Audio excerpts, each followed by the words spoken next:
আসসালামু আলাইকুম রহমতুল্লাহ। Unique technology ওয়ার্ল্ডের পক্ষ থেকে আপনাদের সকলকে স্বাগতম। আশা করি আপনারা সকলে ভালো আছেন। তো আজকে আমি একটি টেবিল ল্যাম্প নিয়ে এসেছি।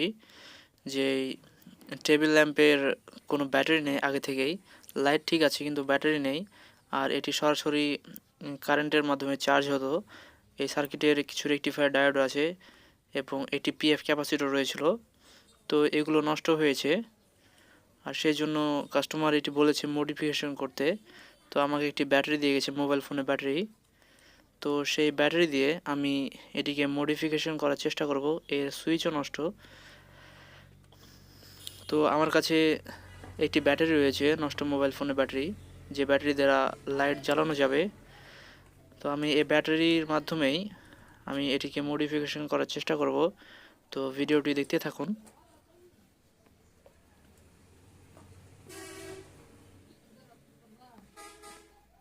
তো আমার কাছে আছে একটি ইন্ডিকেটর এবং একটি ডায়োড আর একটি ফিমেল সকেট চার্জিংয়ের জন্য। মোবাইল ফোনের চার্জারের মাধ্যমে এই ব্যাটারিটিকে চার্জ করা যাবে এবং একটি 1 কিলো ওহমসের রেজিস্টার, যেটি চার্জিং ইন্ডিকেটর জ্বালানোর জন্য প্রয়োজন হবে।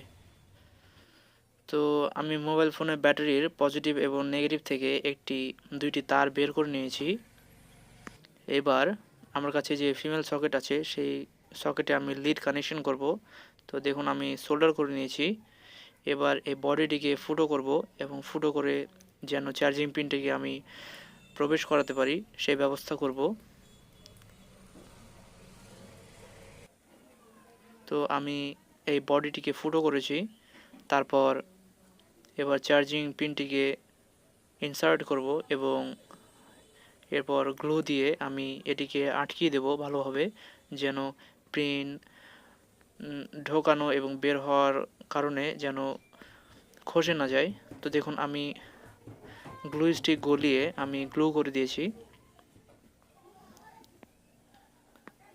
তো এদিক কমপ্লিট। এবার আমি ডায়োড এবং ইন্ডিকেটর যেগুলো প্রয়োজন আমি সবগুলো লাগিয়ে দেব এবং ব্যাটারির জন্য চার্জিংয়ের আউটপুট বের করব। তো দেখুন আমি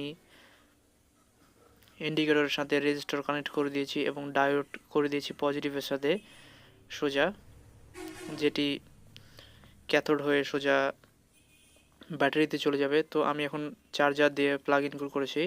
তো দেখুন চার্জিং ইন্ডিকেটরটি জ্বলছে।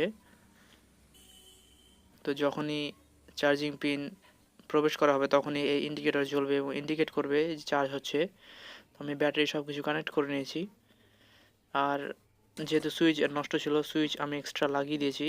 এবার সুইচ অন করব। তো দেখুন লাইট জ্বলছে। তো এই ব্যাটারি থেকে আমি ট্রাই করেছি, প্রায় 2.5 থেকে 3 ঘন্টা মতো ব্যাকআপ পাওয়া যাবে, বা তারও বেশি পাওয়া যাচ্ছে যখন ফুল চার্জ থাকছে। তো বিদ্যুৎ চলে গেলে ইমার্জেন্সি লাইট হিসেবে ব্যবহার করতে পারবেন। তো ভিডিওটি যদি ভালো লেগে থাকে তাহলে অবশ্যই সাবস্ক্রাইব করে পাশে থাকুন।